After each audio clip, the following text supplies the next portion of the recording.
Es esmu Renātes kaimiņiene, pagaidām vienīgā tuvākā. Varu teikt, ka Renāte nelielās ar saviem padarītajiem darbiem. Piemēram, nezināju, ka tā bija Renātes ideja par krokusiņiem pie dzērves skulptūras.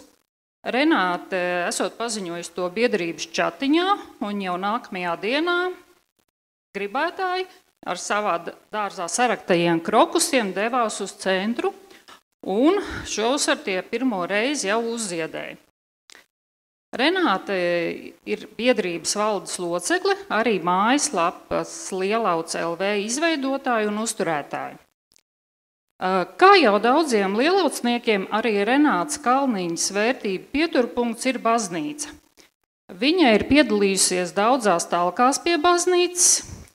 Vai Renāte zina, cik pavisam talkas bija? Varbūt kāds zālē zina?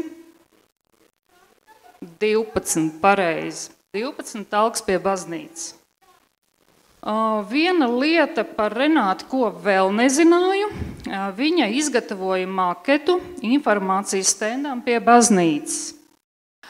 Renāte arī ierosināja atjaunot piemiņas plāksni pie baznīcas sienas neatkarības cīņā kritušajiem lielaucniekiem. Viens no šī gada pasākumiem, kas man ļoti patika un par kuru ar sajūsmu stāstīja pēc tam darbā kolēģiem, bija Baltā Galdauda svētki Lielaucas baznīcas mūros 4. maijā. Un tātad šīs idejas autori ir Renāte. Tas man bija tāds liels pārsteigums. Tātad pēc šīm 12 talkām šajos mūros varēja notikt pasākums.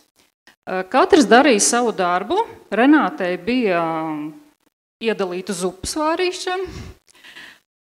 Pasākums sniedza lielu pacilātību.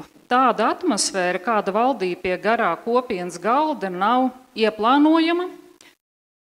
Kā teica vēsturnieks Andris Tomašūns, augstākās padomes deputāts, kurš balsoja par Latvijas neatkarību, kopiena, tāda kā ir Lielaucē, ir Latvijas pamats. Un tātad par Baltā Galdaudas svētkiem, pirmo pasākumu baznīcas mūros pēc 2. pasaules kara, Renāte ceremonijā apbalvojama par gada iniciatīvu 2024.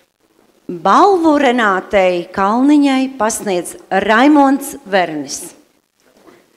Pats Lielauces baznīcas talku koordinators Raimonds.